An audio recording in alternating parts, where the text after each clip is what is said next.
ang simula ng matinding pagsasanay na magpapabago sa tunay na kapangyarihan ni Arthur Lee Wayne. Nagsimula ang chapter na ito kung saan nakaramdam si Arthur ng heavy sensation sa kanyang pagtulog. Naramdaman niyang siya ay lumulutang sa itim na kawalan at may nakapatong na isang creepy shadow monster na tumatawa, kaya inisip niya kung ito ba ang halimaw sa kanyang sarili. Mga pasanin at expectation na ibinigay sa kanya na kahit sa pagtulog ay hinahabol siya. Bigla niyang narinig ang boses ni Tesha na nag-say good morning sa kanya. Kaya napa-what the hell na lamang ang ating bida at sinabing mas gugustuhin pa niyang makita ng at least 5 minutes ang shadow monster, kaya nainis si Tesha kung sino ang tinutukoy ni Arthur na monster. Pangiting sinabi ni Tesha na ang buhok daw ni Arthur ay nakakatawang tingnan. Sagot ng ating bida, si Tesha daw tong mukhang mini Medusa kung nagsasalita. Habang nagpapalit ng damit, napatanong si Tesha kung totoo bang magstay na si Arthur dito sa Eleanor. Yan daw kasi ang sabi ng kanyang grandpa. Sagot ni Arthur, hindi pa yan sigurado, princess. Malalaman niya pagkatapos ng lakad nila kasama si Elder Varian. Ngunit bigla siyang tinurot ni Tesha na nagparay kay Arthur at sinabing huwag siyang tawaging princess at mas lalo siyang magagalit kapag uulitin pa ni Arthur. Kaya napa-okay-okay kaagad si Arthur at sinabing mag-shower muna siya. Kaya kung maaari lumabas muna itong si Tesha sa kanyang kwarto. Unless kung gustong makita ni Tesha na siya ay naliligo. Kaya napaiwi ang babaeng elf at sinabing tama nga si grandpa. Mga manyakis nga talaga ang mga taong lalaki. Habang pababa na si Arthur, napag-usapan nila ni King Alduin at Elder Varian ang hindi appropriate na pagstay ni Arthur sa Kingdom of Eleanor, na siyang sinangayunan naman ng Reyna. Sinabi ng Reyna na nagpapasalamat siya sa bata sa pagligtas nito kay Tesha. But ang pagpahintulot na manatili ang batang yun sa kanilang kaharian ay malaking against sa kanilang tradisyon. Sagot ni Varian na siya na ang bahala sa batang yon at ayaw niya nang marinig ang kahit na ano. At saka ang anak naman nila ay hindi against sa kanyang desisyon, na makikitang si Tesha na ang lakas maka-agree sa desisyon ng kanyang lolo. At dagdag pa ni Varian na ang batang yon ay nasa ilalim ng kanyang guidance at dapat alam ng lahat ng kanilang nasasakupan ang bagay na yon. Bumaba na si Arthur at napasmile ang ating bida dahil sa tingin niya mapagkakatiwalaan naman ang matandang to. Kaya kaagad silang nag-depart papunta sa gustong puntahan ng matanda. Habang nasa loob, napatanong si Arthur na wikang gaano pa tayo katagal bago tayo makarating, Grumps. Kaya napahawak ng baba si Varian, Grumps pala ha. Mukhang kampante ka na ata na tawagin akong grandpa. Sagot ng ating bida, well, tingnan na lang natin kung ano ang kalalabasan sa araw na to matapos kong makita ang misteryoso mong kaibigan. Biglang nakatulog si Tesha. Sinabi ni Varian na gumising daw ito ng maaga para kulitin siya patungkol kay Arthur. Ipinaliwanag ni Varian na bilang nag-iisang prinsesa sa kaharian na ito, naging dahilan nito kung bakit lumaki si Tesha sa malungkot na environment. Maraming beses na kasi itong nasaktan, mapabata man o matanda, na nagkukunwaring kaibigan niya. Kaya dahil dito, siya ay naging malamig at mailap na parang may building na nakaharang sa paligid. Sa maikling panahon, nakita niya ito nakasama si Arthur. At dito niya nakita ang pagpapakita ni Tesha ng mga ngiti at tawa na hindi niya nakita sa nagdaang taon, kaya sobra siyang nagpapasalamat kay Arthur. Maya-maya dumating na sila, kaya nagising si Tesha at kagad silang pumunta sa isang tahanan na nasa ilalim ng punong kahoy. Naisip ni Arthur kung sino nga ba talaga ang misteryosong kaibigan ng dating hari at pumunta pa talaga sila sa liblib na lugar. Biglang tinadyakan ni Varian ang pintuan at sinabing, lumabas ka na dyan, damn old witch. Kaya napatawa itong si Tesha at si Arthur naman ay nagulat sa sinabi ni Varian. Lumabas ang matandang babae at napawika na narinig niya ang sinabi ng matandang masungit. Ipinakilala ni Varian ang kanyang old friend na si Rina Darkasan, isang special deviant na tutulong kay Arthur. Habang nasa loob na ng bahay ni Rina, napaisip si Arthur na si Rina ay isang deviant, katulad din ng kanyang ina, na ang ibig sabihin ng kapangyarihan ng babaeng ito ay wala sa kategory ng 4 basic elements. Kaya inisip niya kung paano kaya siya matutulungan ng matandang to. Wika ni Arthur kay Rina, humihingi siya ng kapatawaran sa kanyang pagmamadali. Ngunit sinabi sa kanya ni Grumps, makakatulong daw ang mahika mo para makausap ang pamilya ko. Napangiti ang matandang mangkukulam na napatingin kay Varian at sinabing, Grumps, mukhang may kahinaan ka ata sa batang to ha. Ipinaliwanag ni Rina na tinatawag siyang diviner. Iba-iba ang ganitong klaseng mahika, depende sa tao. Ngunit sa case niya, easy lang ito para sa kanya at walang may tatago sa kanya, sekreto man kung gugustuhin niya. Halimbawa, nakikita niyang espesyal si Arthur at sobrang kakaiba nito. At may mga parte sa buhay nito na hindi man lang niya masilip. Subalit ang mga mata na ito ay kayang makita mga bahagi ng nakaraan ni Arthur at hinaharap. Bagay na nagpatahimik kay Arthur. Nilinaw na rin niya na hindi naman naparito si Arthur para sa kanyang kakayahang makita ang hinaharap. Na wikang nandito ka para makita ang mga magulang mo at ipaalam sa kanila na buhay ka pa. Tama ba? Na nagpa-agree sa ating bida. Kaya inimungkahi ni Rinya na yumuko si Arthur at ituon ng mga mata sa batyan ng tubig at i-focus ang image ng kanyang mga magulang, clear as detail as possible. At kapag makikita na ni Arthur ang kanyang mga magulang sa tubig, pwede niya na itong kausapin. Maiging inisip ni Arthur ang image ng kanyang ina at ang kanyang ama at napawikang pakiusap, buhay lang sana kayo. Kaya unti-unting binuksan ni Arthur ang isa niyang mata at dito'y siya ay nagulat sa kanyang nakita. Nakita ni Arthur ang isang dish ng pagkain at ipinakita ang kanyang ina na napasmile dahil sabay silang kakain ng kanyang asawa na si Ray. Napangiti si Ray dahil nagluto si Alice ng napakasarap na beef stew at napatanong siya kung ano ang okasyon, bakit nagluto ang kanyang asawa ng ganito kasarap na pagkain. Napangiti si Alice ngunit makikita sa mga mata ang lungkot nito at sinabing wala lang naman. Matagal na rin kasing hindi sila nakapagluto ng ganyang ulam mula nung lumipat sila dito.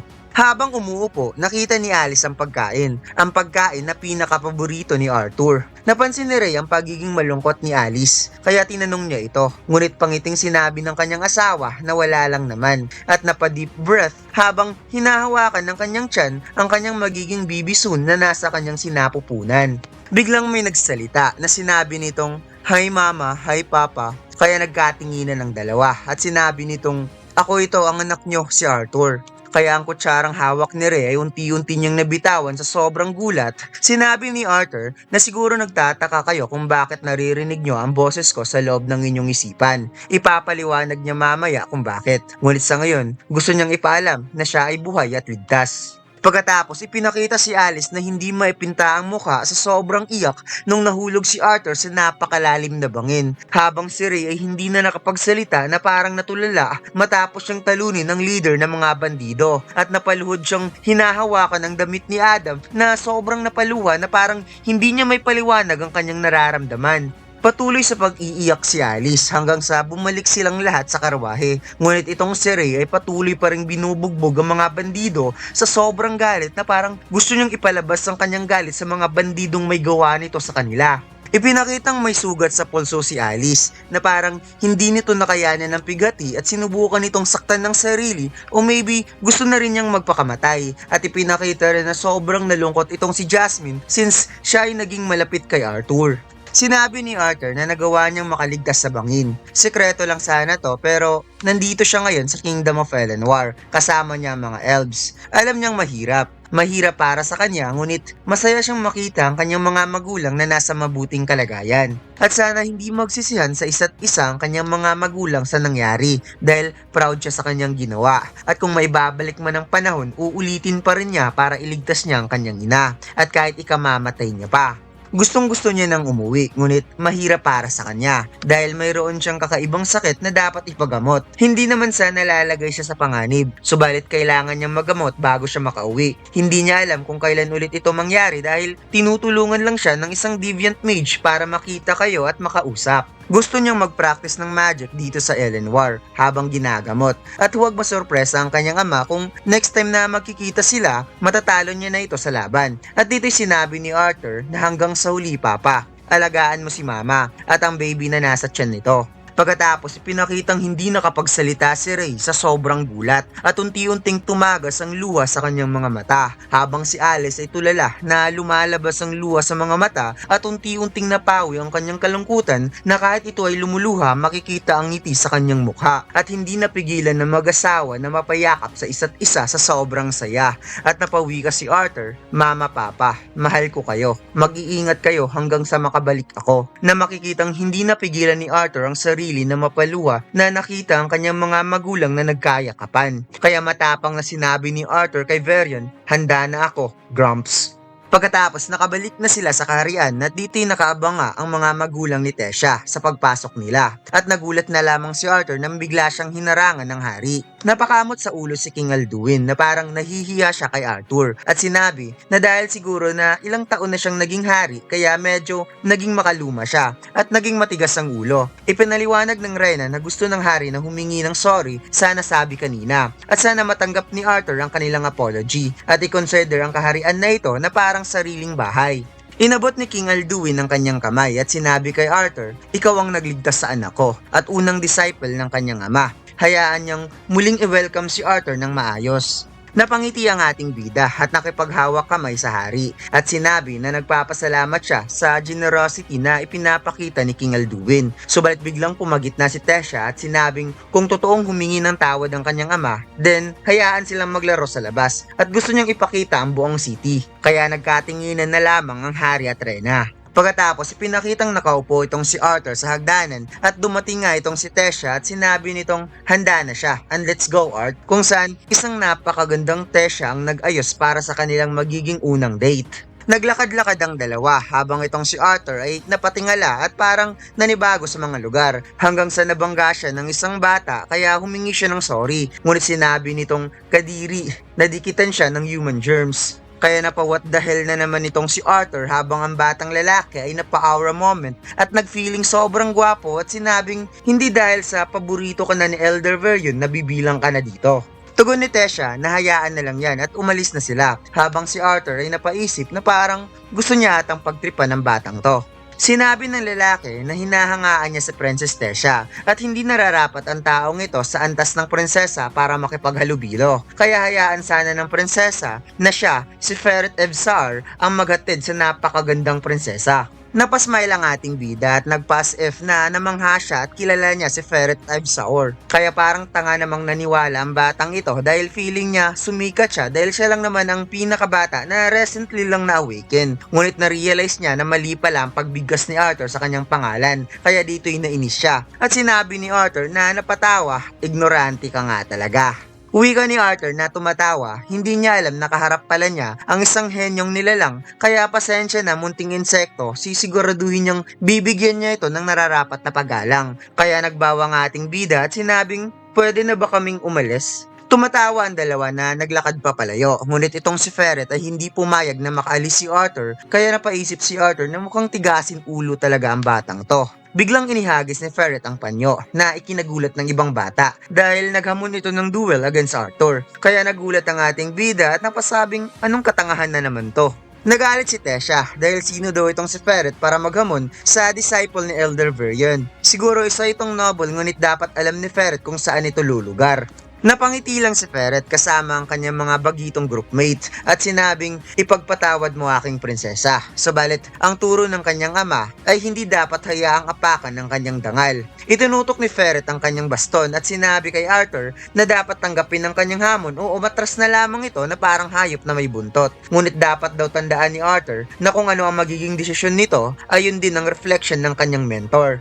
Napaisip si Arthur na mukhang seryosong bagay ata para sa kanila ang isang duel at sinabi ni Ferret na napangiti. Ituturing niya bilang pagtanggap ng hamon ng katahimikan ni Arthur at nakikiusap siya kay Tesha na pangunahan ng kanilang laban. Pumagitna na lamang si Tesha at itinaas niya ang kanyang kamay para ihanda ang laban at ipinakita dito na nagkaroon din talaga sila ng maraming audience, mga bata man o matatanda.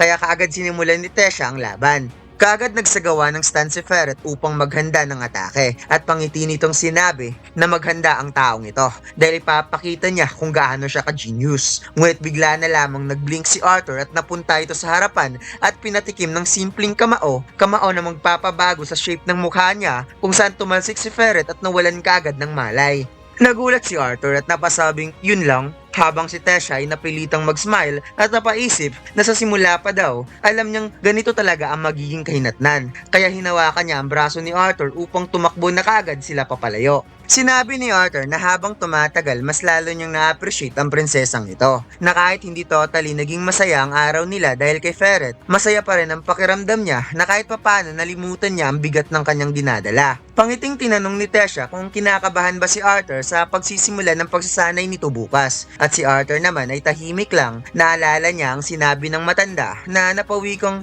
hindi niya alam kung paano tinuruan si Arthur dati, pero sinisigurado niya na hindi magiging madali ang lessons na ibibigay niya. Sinabi ni Varian na huwag na nitong isipin ng sakit na nagmula sa manacor ni Arthur dahil ang assimilation process na ginagamit upang maging beast tamer ay parang maikukumpara lang sa paglubog ng iyong katawan sa kumukulong alkitran at magiging araw-araw na pamumuhay na nito ang paghihirap. Subalit kung ito ay makakayanan ni Arthur, ang kapalit naman nito ay isang malaking halaga. Kaya tinanong ni Varian si Arthur kung gusto mo pa rin bang tumuloy bata, kung saan sinagot ni Arthur ang katanungan ni Tessa na wikang I'm excited. Malayo na ang narating niya kung nasaan man siya ngayon. Kaya mula sa pagsasanay hanggang sa muli niyang makasama ang kanyang pamilya, hindi na siya makapaghintay kung ano ang naghihintay sa kanya sa hinaharap. At dito lang nagtatapos ang Season 1 ng The Beginning After the End manhwa series. Kaya huwag mo sanang kalimutan mag-like, comment at mag-subscribe sa ating YouTube channel at mag-follow sa ating Facebook page. Salamat!